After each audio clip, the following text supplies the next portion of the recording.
Professional versus casual, presented by Drew Thomas, Luke Barber, and LaShonda Legrone.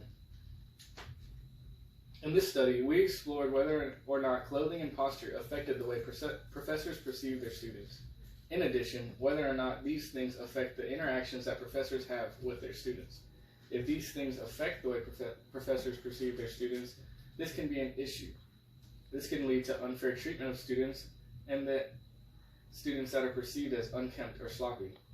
This can lead to unfair grading and unfair assessments of students' abilities and performance in the classroom. Influences of dress perception of intelligence and expectations of scholastic achievement was an article written in 1991. This article detailed how teachers' perceptions of students are sometimes largely based on the way they dress. These things influence the level of intelligence that the teachers believe the well-dressed students have versus the lack of intelligence they perceive the poorly students dressed have. According to another study, The Effect of Academics, Dress, and Gender on Students' Perceptions of Instructor Approachability and Likability, this goes both ways. Students were asked to look at pictures of teachers or professors and rate their approachability and likableness based on their clothing and gender. Again, we find that better dressed professors lead to better perceptions of instructors. In another study, Perceived Interviewer Expertness and Attractiveness, Effect of Interviewer Behavior and Attire and Interview Settings. Even in interview settings, clothing affects the way people in positions of authority perceive you. It also shows that people make decisions about your character based on the clothing you wear. Our hypothesis is that professors will have a more positive interaction with students that are well-dressed and in an attentive posture than students that are not well-dressed and in an inattentive posture. Our participants consisted of 8 students and 4 professors from the University of Arkansas in Monticello. The participants in this study were 4 male students and 4 female students. The 4 professors chosen were not from the psychology department. The materials for this study were the clothing that the students wore. The students were asked to bring their own clothing from home, but were told what to wear by us. In the within subjects, we have 2 groups, the casual dress students and the formally dressed students. Each group has 2 students, and in the casual group, both students were told to wear baggy clothing or clothing such as hoodies and sweatpants. One student was instructed to have a relaxed posture during the lecture, and the other was instructed to have an attentive posture. Students in the formal group were told to wear clothing such as button-ups, dress shirts, slacks, or any other dress pants they had. One student was asked to sit upright in an attentive posture, while the other was asked to sit in a relaxed posture. The professors were observed by raters, us, who watched for behavioral measures. Results were recorded on an Inter-Rater checklist that we devised before the experiment. These measures included differences in how professors responded to the students, such as duration of response, which will be measured in time intervals, and who he chooses when answering questions that students had. 4 questions will be asked during each lecture to see which student the professor will prefer to call on in each class. The total number will be added at the end of classes to see which student was called on the most. The last measure will be a self-report measure that will be delivered after the entire study. All right, go. This is the results section of our study. Here you see we have a graph properly titled Lecture 1 Eye Contact Data. One of the things that we looked at for our professors was how much eye contact that they gave a student, or rather how many times they gave prolonged eye contact with one of the students in the classes. As you can see, we have these categories right here, where PA stands for professional attentive, and PI stands for professional inattentive, CA stands for casual attentive, and CI stands for casual inattentive. Looking at the mean numbers from our 2 raters that rated on Lecture 1, we can see that the mean numbers on the data show that professional students who are also attentive had more eye contact with their professors than any of the other subsets of the groups.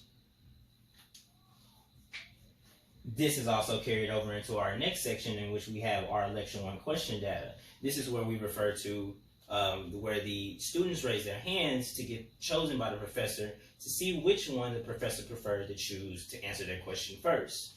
We can see that it is consistent with what I said before, in which professional students were chosen over any other kind of mix between casual and between dress and attentiveness.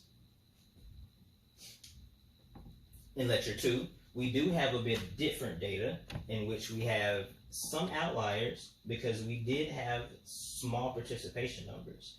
Looking at this graph, however, we can see that professional students did, however, still get quite a decent amount of looks from the teacher. What is different, however, is that the attentiveness is what's really important here.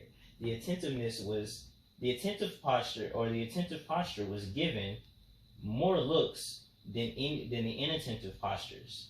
As we can see on professional attentive 1 with 4 looks, with casual attentive with 6, and casual attentive as well with another 8, where the others don't have anywhere near the same amount of numbers. Moving on to the eye contact data for Lecture 3, we can see a very similar result, in which professional students do get more looks on average than any of the casual students, as well with the attentiveness increasing that factor on the levels. Sadly, the instructions were not properly given to the students, so we had a trouble getting question data for Lectures 2 and 3.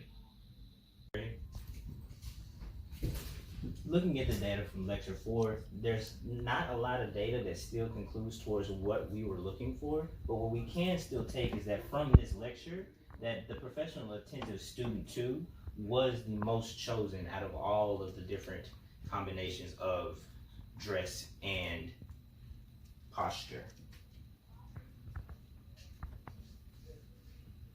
And this holds a little bit consistent in our question data for Lecture 4, in which the professional attentive 2 was chosen over casual attentive 2.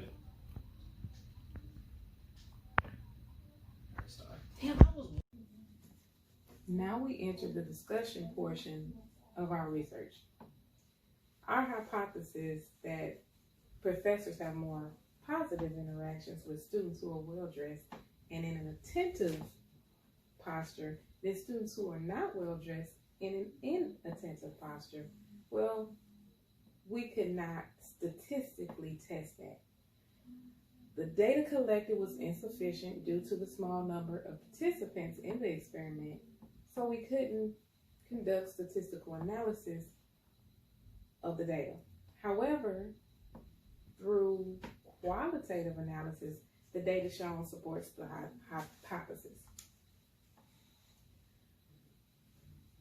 There were some limitations that should be considered if this is to be replicated. There's this caveat that the experiment took place during COVID-19 pandemic, which altered the study in multiple ways. Here are some of those ways. There were participation issues, and for the most part, gathering the desired number of participants or our confederates was difficult, and being that many were just simply afraid of being in a classroom setting with other people. So we chose 8 confederates who were students of UAM and 4 participants who were our professors. However, all confederates didn't show up. Some were not in attendance for each lecture, and that needs to be dealt with if you are to redo this experiment in the future.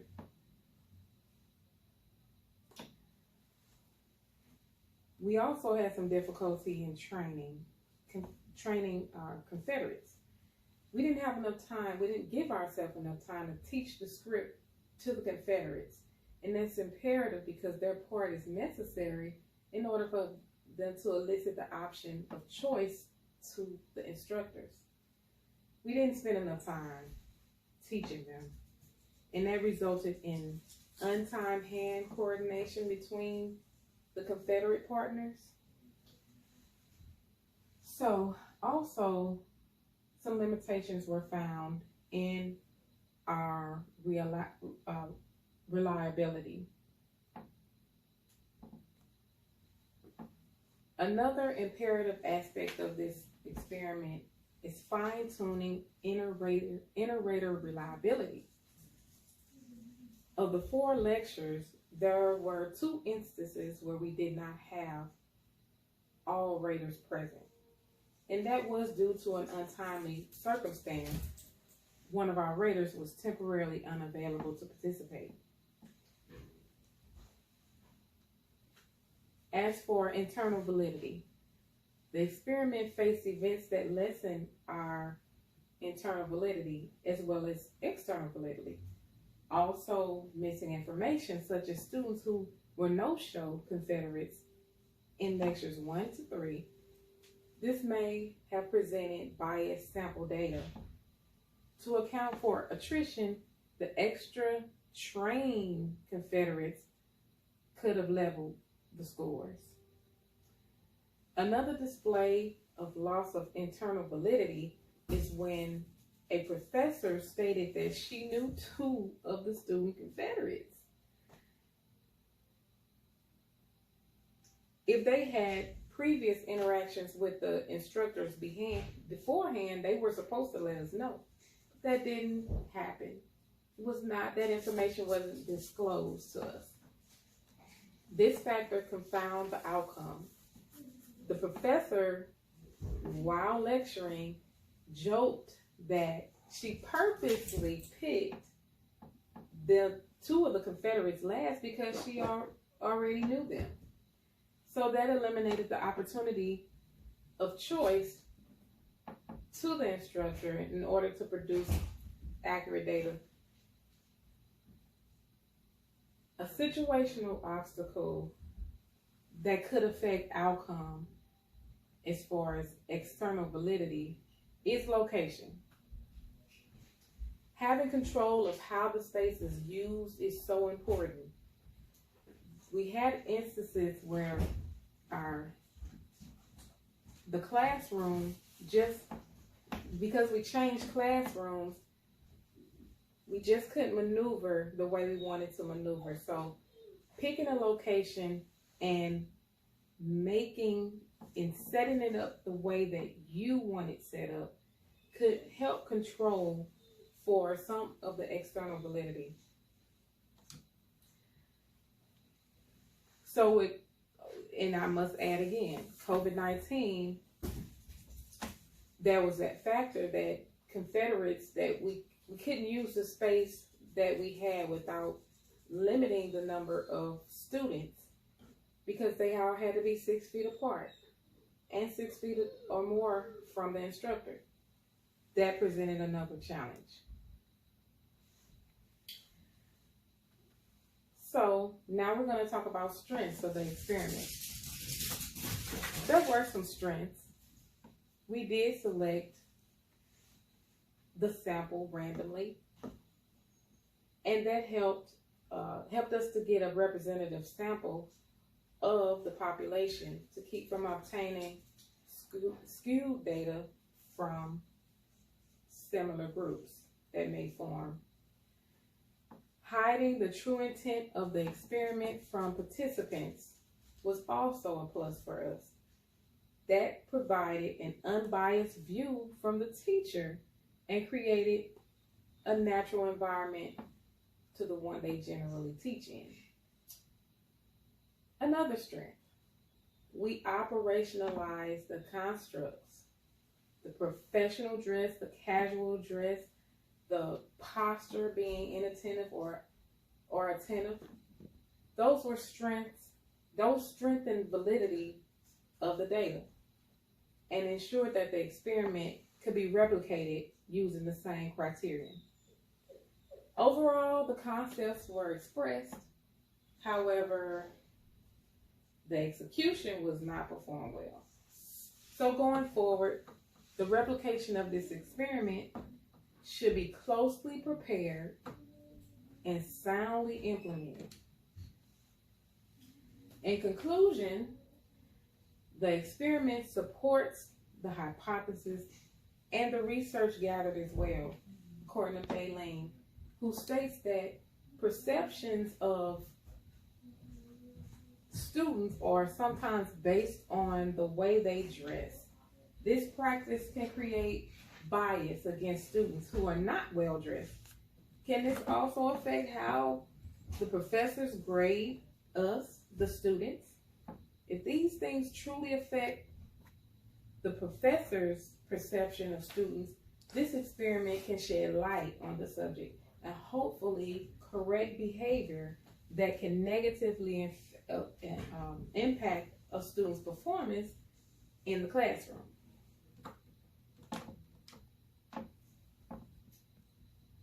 And last but not least, our references. Thank you, and that concludes our research.